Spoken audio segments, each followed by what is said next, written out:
Hello everyone, this is RG. Welcome back to our YouTube channel. So NEET 2026 का form जो है वो 8 फरवरी को आउट हो गया था। एज प्रॉमिस्ड हम ये फॉर्म 4-5 दिन में भरने वाले थे।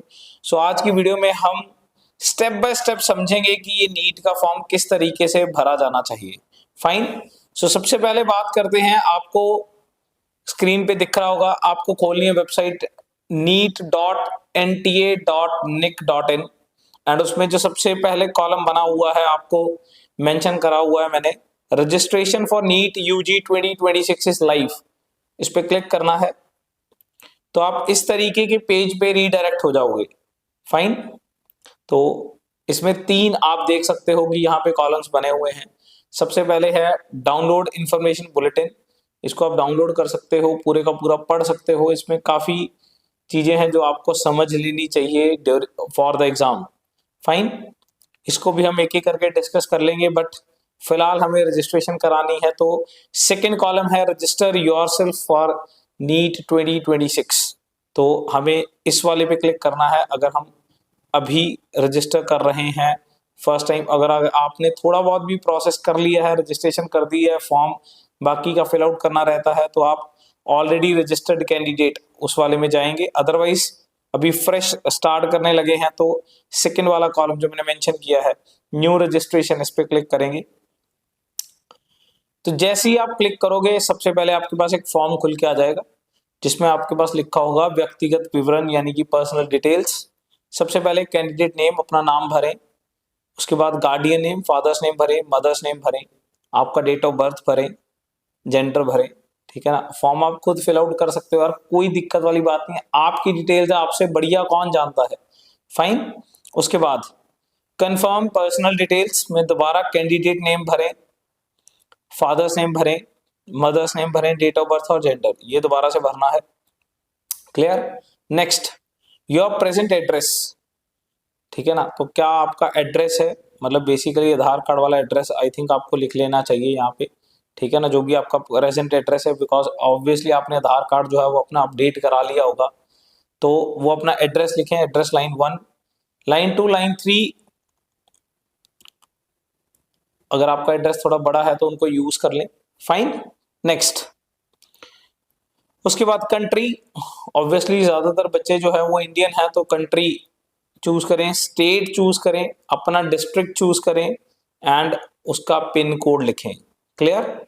It's a very simple details, आप भरिए इनको। उसके बाद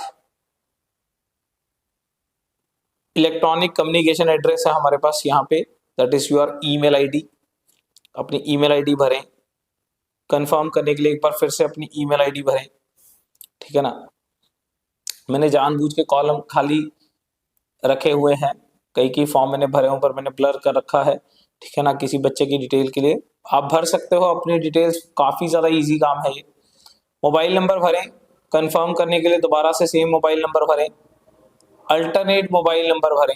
ठीक है ना, अपने पेरेंट्स का मोबाइल नंबर भर सकते हैं यहाँ पे। ठीक है ना। उसके बाद है हमारे पास परमानेंट एड्रेस। ठीक है ना। देखो, एक प्रेजेंट एड्रेस है, एक परमानेंट एड्रेस है। ठीक है ना। कोशिश करें अगर हो सकता है तो दोनों को सेम ही भर दें। ठीक है ना। यहाँ पे लिखा हुआ है वर्तमान पते का यानी कि same as the present address, आप उसी पे क्लिक करोगे तो आपको ये कॉलम ही फिल नहीं करना होगा।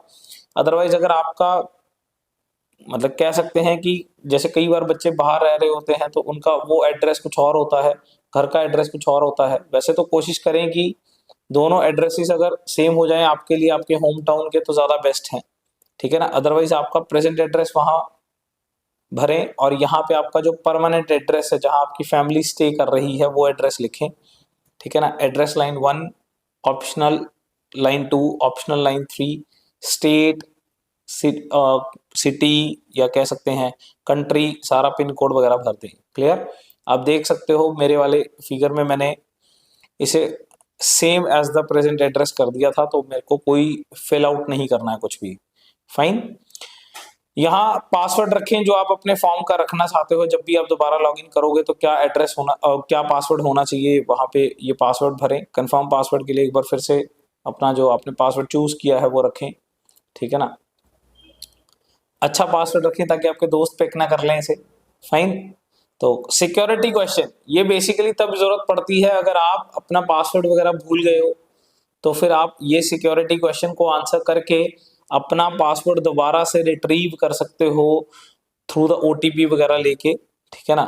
तो सिक्योरिटी क्वेश्चन जैसे आप देख सकते हो कि क्या क्या आए हुए हैं, which is the website you frequently visit, which is what is the name of your first college, first school, favorite color, registration number of your first vehicle, favorite book, favorite sport, your place of birth, ठीक है ना। और इसका answer कर दें। Answer कुछ इस तरीके से करें कि वो सिर्फ आप ही को याद रहे, कोई और आपका पासवर्ड ना रिट्रीव कर ले। क्लियर। उसके बाद कैप्चा भरें एंड सबमिट कर दें। सबमिट करने के बाद आपके पास इस तरीके से एक कॉलम जो है वो पॉपअप होके आ जाएगा, जहां लिखा हुआ है कि please review the details below carefully, यानी कि अपने सारे के सारे डिटेल्स ढंग से पढ़ें, क्या कोई भी चीज गलत तो नहीं है। अगर आपको लग रहा है कि गलत है तो आप देखिए इस पेज के बिल्कुल नीचे आपके पास एडिट रजिस्ट्रेशन फॉर्म है ऑप्शन, तो वहां पे जाएं। अदरवाइज ये कॉलम्स को टिक करें, I have verified all the personal detail submitted, I have verified all the electronic communication present and permanent addresses. तो जितने भी कॉलम्स बने हुए हैं सबको टिक करें एंड बिल्कुल लास्ट पे आई एग्री पे क्लिक करें। फाइन। नेक्स्ट, तो उसके बाद है submit and send OTP to verify the mobile number. तो बिल्कुल लास्ट वाले कॉलम पे क्लिक करें एंड उसके बाद आप देखोगे कि जो आपने सबसे पहले फोन नंबर भरा था उस फोन नंबर के ऊपर आपके पास ओटीपी आया है, 6 डिजिट का ये ओटीपी है। इस तरीके से दिखेगा आपको, मैं आपकी स्क्रीन पे दिखा रहा हूँ आपको। तो उस ओटीपी को यहाँ फिल आउट करें एंड सबमिट रजिस्ट्रेशन फॉर्म कर दें। क्लियर। तो सबमिट करने के बाद आपके पास कुछ इस तरीके की स्क्रीन खुली हुई होगी। फाइन। आपके पास 3 मेजर कॉलम्स बने हुए हैं। रजिस्ट्रेशन फॉर्म कंप्लीटेड, उसके बाद आ रहा होगा application form incomplete and fees payment is also incomplete आ रहा होगा। क्लियर। तो रजिस्ट्रेशन हमारी हो चुकी है, पासवर्ड आपके पास है, एप्लीकेशन नंबर आपको मैसेज आ गया होगा। फाइन। तो एप्लीकेशन नंबर अगर आप देखो तो यहाँ पे बिल्कुल ऊपर शो भी हो रहा होगा आपका नेम एंड आपका एप्लीकेशन नंबर, आप देख सकते हो स्क्रीन पे मैंने शो किया हुआ है। फाइन। तो इसके बाद आता है एप्लीकेशन नंबर, एप्लीकेशन फॉर्म। तो एप्लीकेशन फॉर्म को फिल आउट करते हैं। एप्लीकेशन फॉर्म के अंदर ये 12 थिंग्स हैं जो हमें फिल आउट करनी है। फाइन। एक एक करके शुरू करते हैं। आपके पास सेम चीज है। सबसे पहले रजिस्टर कॉन्टेक्ट डिटेल्स हमारा हो चुका है, पहले ही हो गया है, वो रजिस्ट्रेशन था। Register personal details, candidate name, date of birth, इस तरीके की स्क्रीन आपके पास खुली हुई होगी। जेंडर, क्या आप अपने पेरेंट्स के ओनली गर्ल चाइल्ड हो। देखो आपका कोई भाई बहन नहीं है तो आपको यहाँ यस करना है, अदरवाइज आपको यहाँ नो कर देना है। अगर आपका कोई भाई बहन नहीं है, आप ओनली चाइल्ड हो अपने पेरेंट्स के और वो आप गर्ल हो, तो आपको यहाँ पे यस करना है, ठीक है ना। उसके बाद फादर और गार्डियन नेम, फादर का नाम भरिए, मदर का नाम भरिए, नेशनैलिटी भरिए एंड किस स्टेट से आप 12th पास कर रहे हो वो स्टेट यहाँ मेंशन करिए। क्लियर। कैटेगरी भरिए, कंफर्म कैटेगरी भरिए, आपकी जनरल है, जनरल ईडब्ल्यूएस है, ओबीसी है, एससी है, कौन सी कैटेगरी है वो यहाँ पे भरनी है। आर यू डायबिटिक, आप डायबिटिक हो नहीं हो वो यहाँ पे भरें। प्लेस ऑफ रेजिडेंस, कहाँ के रहने वाले हो, आपके जो फैमिली की एनुअल इनकम है वो यहाँ पे सबमिट करनी है, ठीक है ना। आप माइनॉरिटी को बिलोंग करते हो, किसी भी तरीके की क्रिश्चियन माइनॉरिटी या मुस्लिम माइनॉरिटी, किसी भी तरीके की माइनॉरिटी को अगर आप बिलोंग कर रहे हो यहाँ पे मेंशन कर सकते हो, ठीक है ना। कंट्री ऑफ रेसिडेंस, ठीक है ना, तो ऑब्वियसली इंडिया है मोस्टली बच्चों का। मोड ऑफ प्रिपरेशन आप यहाँ पे चूज कर सकते हो, कोचिंग है, ट्यूशन क्लासेस है, सेल्फ स्टडी है, ठीक है ना। और next, do you intend to wear traditional dress while appearing in the NEET. अगर आपको लगता है कि आपका रिलीजन आपको अलाउ कर रहा है कि आपको इसी ड्रेस में इसी अटायर में जाना है, देखो उससे दिक्कत कुछ नहीं, आप यहाँ मेंशन कर सकते हो। बस ये है कि ऐसे बच्चों को थोड़ा सा मेरे ख्याल से पहले चले जाना चाहिए पेपर में, ताकि अगर किसी भी तरीके की कोई भी जैसे सिक्योरिटी चेक्स होते हैं, जब आपका एडमिट कार्ड वगैरह देखते हैं, आपकी चेकिंग करते हैं, तो अगर आप ट्रेडिशनल ड्रेस में हो तो आपको 2-4 मिनट हो सकता है कि किसी वजह से अगर ज़्यादा लग रहे हुए ठीक है ना, तो वो आपके लिए सेफ साइड रहेगा, ठीक है ना। तो आपको ऐसा कोई दिक्कत नहीं है, आप यहाँ पे अगर आपको लगता है कि किसी भी तरीके की ट्रेडिशनल ड्रेस पहन के ही पेपर में जाना चाह रहे हो तो आप यहाँ यस कर सकते हो। और उस टाइम पे फिर आपको ध्यान रखना चाहिए कि जिस दिन आपका एग्जाम है उस दिन थोड़ा सा पहले रिपोर्ट करें, ठीक है ना। नेक्स्ट, कैप्चा भरें। पहली चीज हो गई है register personal details. I hope इसमें कुछ भी टफ नहीं है, आप बहुत इजीली हैंडल कर सकते हो। नेक्स्ट, अगर आप पीडब्ल्यूडी कैंडिडेट हो तो फिर यहाँ पे थर्ड जो स्टेप है, थर्ड है डिसेबिलिटी डिटेल्स, यहाँ पे मेंशन करें। अगर आप पीडब्ल्यूडी के यानी कि पर्सनल विद डिसेबिलिटी, आप फिजिकली हैंडीकैप्ड कोटे में आते हो तो यहाँ पे अपनी डिटेल्स मेंशन करनी है। अदरवाइज 99% बच्चे जो हैं वो इस कैटेगरी में नहीं आ रहे, तो आपको नो करना है और आगे चलना है। Clear. Number 4, register identity details. Identity details में बेसिकली आपको आधार कार्ड डिटेल अपनी भरनी है, ठीक है ना। तो आपको इस तरीके का कॉलम आएगा, जब आप उस पर क्लिक करोगे कि मैं अपनी आधार कार्ड डिटेल जो है वो आपको देने के लिए कंसेंट दे रहा हूं, तो आपके पास यहाँ पे पूछा जाएगा कि आधार कार्ड नंबर आपका क्या है। कंफर्म आधार कार्ड में फिर से आधार कार्ड नंबर भरें, कैप्चा भरें एंड अगले कॉलम पे चले जाएं। आधार कार्ड तो सबके पास है ही, जो नहीं है, ठीक है ना, वो है नंबर 5, ठीक है ना। तो आधार कार्ड आने के बाद आपको फिर से ओटीपी आएगा, आपको वो ओटीपी भी भरना है। क्लियर। तो आधार कार्ड से आपकी सारी डिटेल्स उठा ली जाएंगी, ठीक है ना। जैसे मैं आपको दिखा सकता हूँ यहाँ पे आधार कार्ड जब आपका वेरीफाई हो जाएगा तो सारी डिटेल्स आ जाएंगी। नेक्स्ट करेंगे तो जो आपके पास नहीं है वो है अपार आईडी। अगर आपके पास है तो यहाँ यस करें, अपार आईडी भरें। और अगर आपके पास अपार आईडी नहीं है तो यहाँ नो कर सकते हैं। एज सच कोई दिक्कत वाली बात फिलहाल के लिए फॉर्म भरते टाइम नहीं होती है, एग्जाम के टाइम पे अभी फिलहाल ऐसा कोई भी इशू नहीं है। तो आप अपनी अपार आईडी यहाँ है तो अच्छी बात है, भर दीजिए। आपके डिजी लॉकर में पड़ी है, आप वहां से नंबर उठाइए, 12 डिजिट नंबर है वो भरिए, यस करिए और सबमिट कर दीजिए। क्लियर। नेक्स्ट, तो अपार आईडी डिटेल भरनी है, कंफर्म अपार आईडी, कैप्चा भरें, नेक्स्ट कर दें। नंबर 6 पे आ चुके हैं, that is register for exam and centre details. Clear. तो एग्जाम तो बिल्कुल ऊपर नीट यूजी मेंशनड ही है। उसके बाद है क्वेश्चन पेपर मीडियम, ठीक है ना। अपना मीडियम चूज करें, इंग्लिश है, हिंदी है, पंजाबी है, क्या है, यहाँ इंग्लिश ही आना है मोस्टली बच्चों का। फाइन। उसके बाद एग्जाम सिटी फर्स्ट चॉइस। देखो ये पहले सालों में हमने देखा है कि आप किसी भी स्टेट में कोई भी सेंटर चूज कर रहे थे, बट अब ऐसा नहीं है, ठीक है ना। जैसे मैं पंजाब के बच्चे का फॉर्म भर रहा था तो यहाँ पे सिर्फ और सिर्फ स्टेट में मेरे पास पंजाब ही खुल रहा है। तो उसके सामने 3 चॉइसेस हैं, first second third choice. City choose करें जो अभी आपको नियरेस्ट पड़े, ज़्यादा दूर सिटी नहीं लेनी चाहिए मेरे अकॉर्डिंग, क्योंकि वैसे भी एग्जाम का बहुत प्रेशर होता है और आपको ट्रैवलिंग में अपना जो समय है ना तो वो खराब करना है और ना ही मतलब कह सकते हैं कि अपने ऊपर फिटीक लेके आना है, किसी तरीके की थकावट लेके आनी है। बिकॉज ट्रैवलिंग से कई बार एफिशिएंसी जो है वो एग्जाम की कम हो जाती है, इसलिए अपने नियरेस्ट एग्जामिनेशन सेंटर को चूज करना चाहिए। क्लियर। तो फर्स्ट सेकंड थर्ड चॉइसेस भरें। फादर्स ऑक्यूपेशन, आपके पिताजी क्या काम करते हैं और उनकी क्या क्वालिफिकेशन है वो भरें। आपके मदर क्या काम करते हैं, और अगर वो हाउस वाइफ है तो बिल्कुल लास्ट में कॉलम है, और उसके बाद उनकी क्वालिफिकेशन भरें। क्लियर। नेक्स्ट, तो ये हो गया number 6, that is exam and centre details. उसके बाद है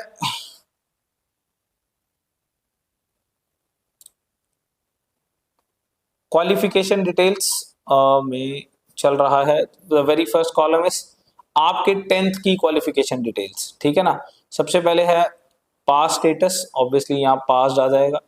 क्लियर। ईयर ऑफ पासिंग लिख देना है, ठीक है ना। जैसे जो अभी फ्रेशर स्टूडेंट्स हैं इस साल जो फर्स्ट टाइम 12th में अपीयर हो रहे हैं, मोस्टली बच्चों का 2024 ही पासिंग ईयर रहा होगा 10th का, ठीक है ना। सो क्वालिफाइंग एग्जाम, स्कूल का नेम, स्कूल किस टाइप में आता है, ठीक है ना। क्वालिफिकेशन एग्जाम, स्टेट कौन सी है, किस डिस्ट्रिक्ट में है, कौन से बोर्ड में से है, रिजल्ट का मोड क्या था, ठीक है ना। और रिजल्ट के मोड में जब आप परसेंटेज वगैरह सेलेक्ट करोगे तो आपके पास एडिशनली कॉलम खुल के आएगा जिसमें कितने मार्क्स में से एग्जाम हुआ था, आपके कितने मार्क्स हैं, परसेंटेज अपने आप कैलकुलेट हो जाएगी, आप देख सकते हो स्क्रीन पे, ठीक है ना। रोल नंबर भरें अपना 10th का, स्कूल का नाम भरें, पिन कोड भरें। क्लियर, ये हो गया 10th। उसके बाद आता है 12th, ठीक है ना।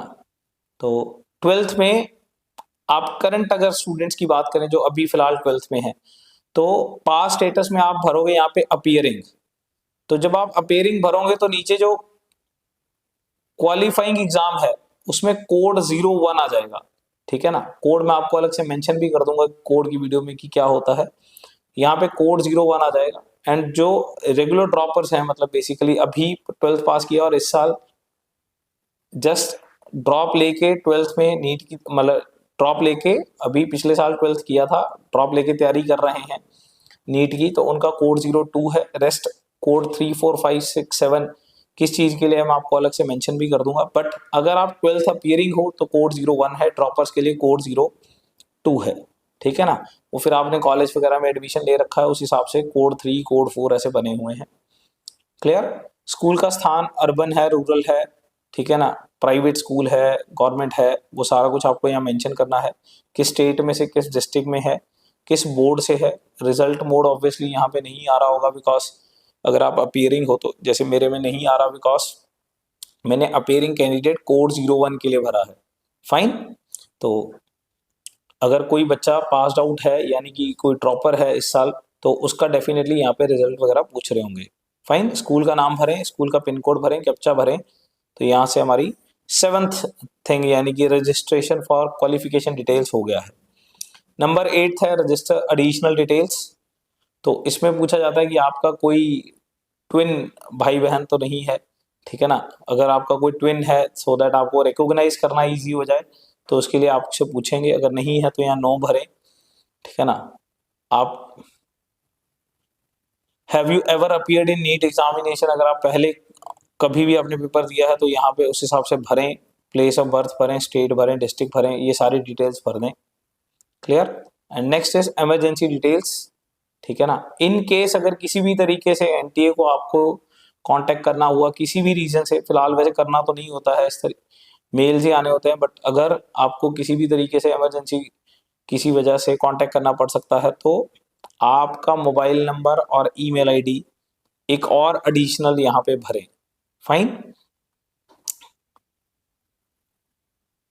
तो कैप्चा भर दें। नेक्स्ट आपके पास आता है